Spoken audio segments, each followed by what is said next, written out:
Hi everybody, this is Lainey at Camp Joy Farms. I found me a tree to sit under today, and I'm just taking a little bit of time to just sit here and look at my gardens, and I'm enjoying it so much. You ever hear that little saying, sometimes I sits and sometimes I thinks and sometimes I just sits and thinks? That's what I'm doing right now. I was walking around all my gardens this morning because we had a good rainstorm come through last night, and it lightened, it had some wind. We were under tornado watch, and normally things like that really keep me on edge. But I have been so wanting it to rain that I was actually looking forward to it last night. As long as, I hope nobody got bad weather, but I didn't hear of any. But we got a good little shower Monday evening. And then yesterday was Wednesday evening, and really good rain came through, and it lasted a long time. So I'm so happy, and I could not wait this morning to get out here and just walk all my gardens and look and see how the plants liked it. You can just tell after a really good rain, you come out and it's just like they've been invigorated. And I was so happy walking around this morning. There's some little things here and there that I was worried about, but all in all, I can honestly say that I'm very pleased, I'm very happy, and I think the plants look happy, and that makes me happy. And that's what I was sitting here thinking is, as excited as I have been about getting my garden planted and as much planting as I've done, and it's just, to me, it's fun. It's, I don't know, it's really something that I have taken a whole lot of enjoyment in and pleasure in, is learning to garden. And it's helped to get me through some really stressful periods, and I appreciate it. And I just feel like God has finally given me this direction in my life to do this after many years of working and doing jobs that I really had no connection to spiritually. And now I feel like I'm able to kind of have this hobby slash job, you know, choice of occupation, I guess I would say, that I'm not only spiritually connected with, but it just brings me so much pleasure. However, anytime you're doing something to where you're putting yourself out on the air, like on YouTube, on these videos, and there's so many people homesteading now and so many people gardening, and I've gotten to know a lot of newer channels lately. I've been following a lot of the people that have just small channels like me, and it's so exciting. And I'm seeing so many people doing what I'm doing. And even though that brings me a lot of pleasure and everything, it still unintentionally puts a lot of pressure on you when you have a channel for what you plant to kind of come up and thrive and grow. And maybe you put this pressure on yourself, I don't know, but you feel like you need to know everything about gardening or have a remedy for this or that, or you should have got your soil tested early enough to have worked out all the little kinks with your soil and your minerals and all this kind of stuff. And things just don't always work that way. I mean, yes, ideally, it would have been great to have sent off samples to LSU at some point early last year, and to have gotten some really detailed results about each little corner, each little area of my gardens, all 3 gardens. And I could have spent some months working on just particularly attacking certain minerals that I needed to add, or just doing all kind of different things. All I basically did was some pH tests with a soil tester that I have, and I adjusted my soil with lime. But there's a lot more to it than that. But I did not really have the forethought last year to really get that going and to really be able to focus on that. And it's just because last year was a busy year. Maybe I'll do it this year, maybe I won't this year. I don't want to promise I'll do anything in a certain way all the time, because there again, that adds even more stress onto what I do and what I love to do. I don't know that I'm going to get the soil test done this year. I probably should, But right now, I'm getting through day by day. I'm just getting through day by day. But you start to really worry sometimes. When you put all the seeds in the ground and nothing's coming up yet, and then it kind of got really, really dry there for a while, and we didn't have rain, and some of the things that were coming up were not looking wonderful, and you really start to panic. I kind of started to panic myself about, oh my gosh, am I gonna have any kind of crop? Is anything gonna grow? And these last few rains we've gotten have just humbled me a lot, because it showed me how little faith I had in the seeds, in the prep work I had done. It showed me how little faith I had that things want to grow. And I know that, but you still have these panic moments, you know. Oh, if I started this YouTube channel and I'm not even gonna hardly have any crops, or I'm not even gonna hardly have anything to sell, and you put this stress on yourself it's almost funny when you think about it, but it's not so funny when you're going through it. And over the last week or so, I've been able to walk out here and things are just popping up now. They're popping up. It's like, and it's time for them to, because it's actually right on schedule. My panic mode was premature, but real to me. It's a real feeling to be kind of panicking, you know. I was worrying about my pepper transplants. Are they all gonna come out here and kind of die? I've tried to grow peppers before and haven't had a lot of luck, but it's been nursery transplants that I've bought at the store and came home and put in the ground the same day, and I just didn't have good luck with them. But I need to have a little faith, because these were mine. I grew these from seeds.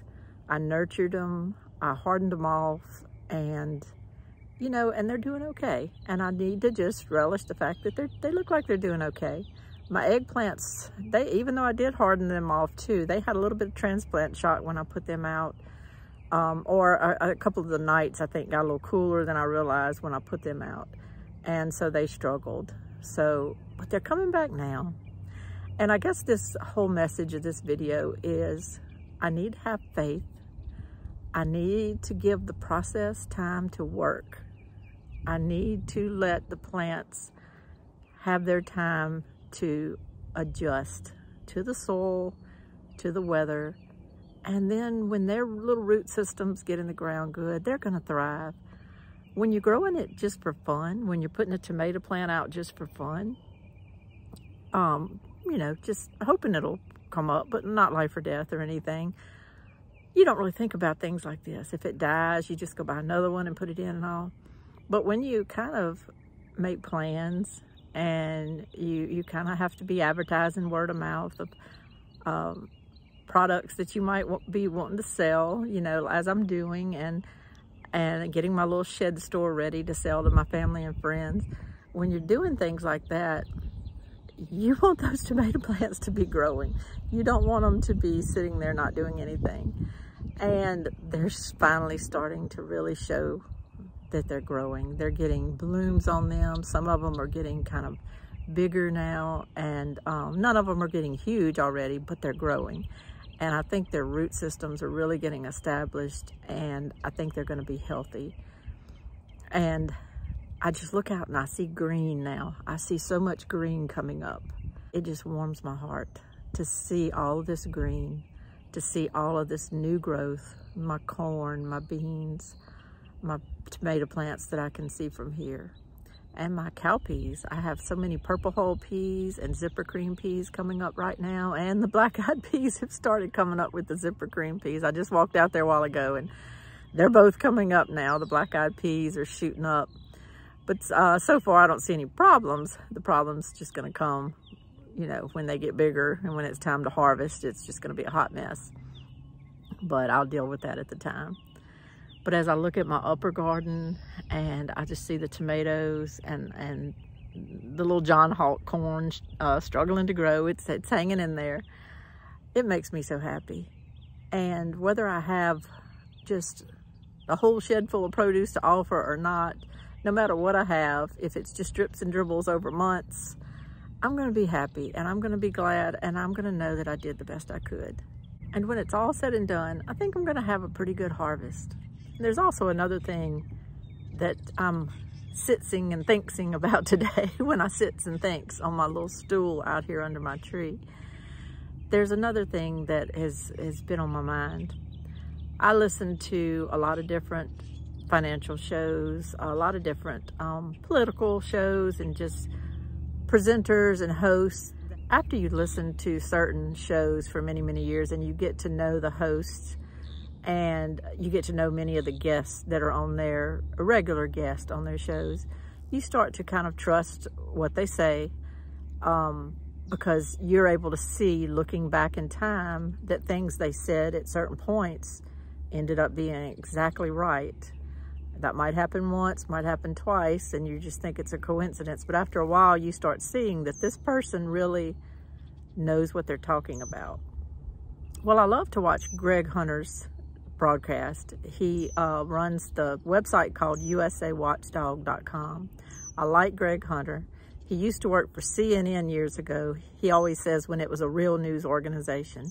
He said his stories were fact-checked by editors before they would ever put anything on the air. They would not run anything of his stories unless they were exactly correct and backed up with sources and all.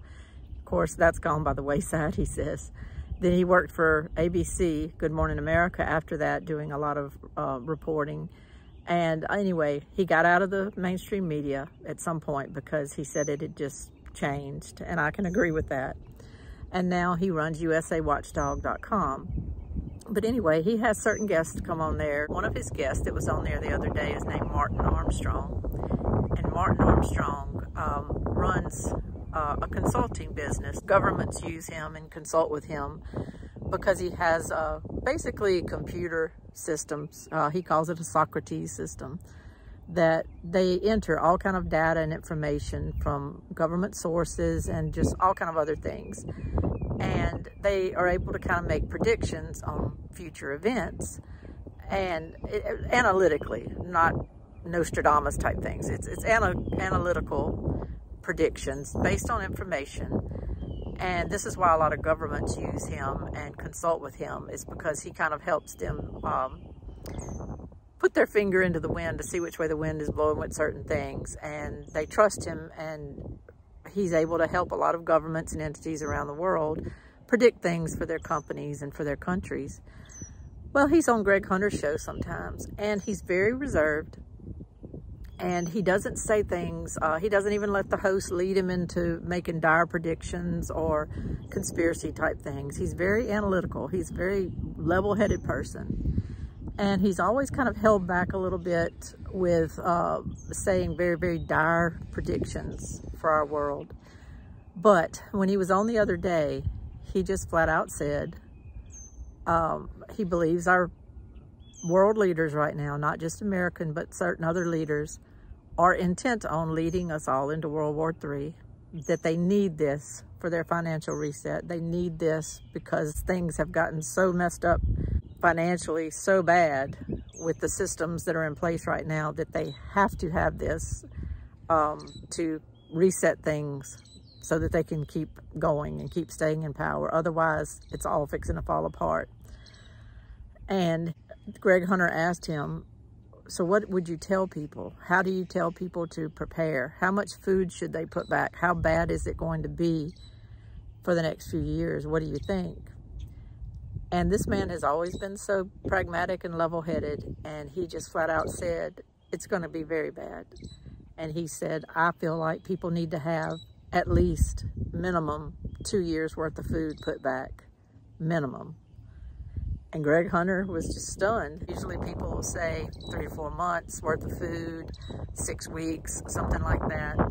Martin Armstrong just said 2 years minimum, no less than, and more if you can afford it. Pay off your debts, get out of as many debts as you can, secure your home, get your car parts ordered, have things that you need to fix anything that might break at your house, and have enough food for 2 years. to try to sustain your family through what's coming. Turn around so the sun won't be so bad on me.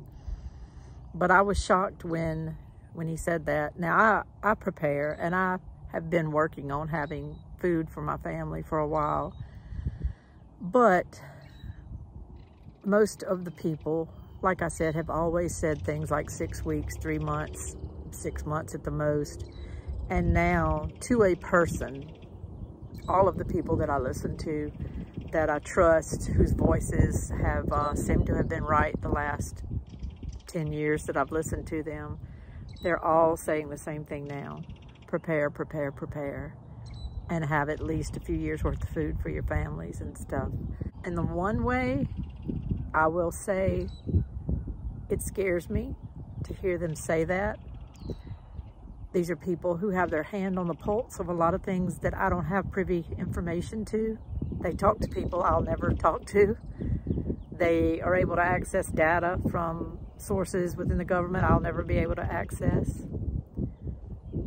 And they're saying 2 years worth of food. Okay, so in one way, that does make me nervous because it shows that a lot of people could be going through things that are very, very bad and very soon. His prediction was that 2023 was going to be really, really bad and on into 2024 before things would start looking better. So for the next few years, it could be very, very rough for a lot of people, us included. So yes, that does scare me. On the other hand, it snapped me awake and it made me realize, you know, girlfriend, you're worried about all this food, whether you're going to have enough for a store, whether you're going to have enough to sell to people. Just look at it in terms of what you have for your family if you need it. And I can tell you, I will have so much for my family if it comes to the point to where that is all I need to worry about. I do have things put back now, so right now I'm able to look at this garden and think in terms of sales. But if I need to look at this garden and think in terms of just feeding my family, my kids and grandkids, it's here. I've managed to procure a lot of different seeds, and I can keep growing. Probably I could keep growing enough to help my neighbors and help other people that live around here who I might not even know. But instead of being intimidated by this garden, instead of worrying, I'm just going to look at it as what it is. It is a resource. And it's a resource to help make sure that our family eats for the next few years, that our neighbors and other people we can help out the next few years, that it'll give me things to barter with if I need to the next few years. Food might be the best bartering object you have over gold, silver, anything. Being able to hand someone, you know, a little basket of zucchini and squash and tomatoes might be worth more than any money could ever be worth. So I think it's been put into perspective for me to quit worrying, to quit putting this stress on myself, to grow, grow, grow. God has given me the seeds. He's given me the land. He's given me the infrastructure. And that's just what I'm going to focus on. I'm going to look at this as a little Garden of Eden, and how can I use it to sustain my family, my friends, and my neighbors through these coming years. I wish everyone luck through all this. I hope you're preparing. I think by now you can honestly say you've been warned, you've been told. I think by now everyone has had the opportunity to hear, prepare, prepare, prepare. If you're not doing that, please do that. That's my message for this video today. I'm going to show you a little bit of what I'm looking at from here. But get busy with your own gardens too. If you're not growing yet, figure out a way to grow. I was at my friend's house yesterday, and she is figuring out a way to put in all kind of food at her house, and I'm proud of her. Everybody needs to be doing that right now. Everyone. This is Lainey from Camp Joy Farms. Enjoy the little footage here at the end. And please prepare. The next few years might be rough. Sometimes though, we have to go through rough things to get to the bright side at the end. And changes will come, and we'll have faith, and we'll know that we can get through anything. We are Americans. We love our country. We love God, and we will get through anything. Thank you so much. Y'all have a great day. Bye-bye.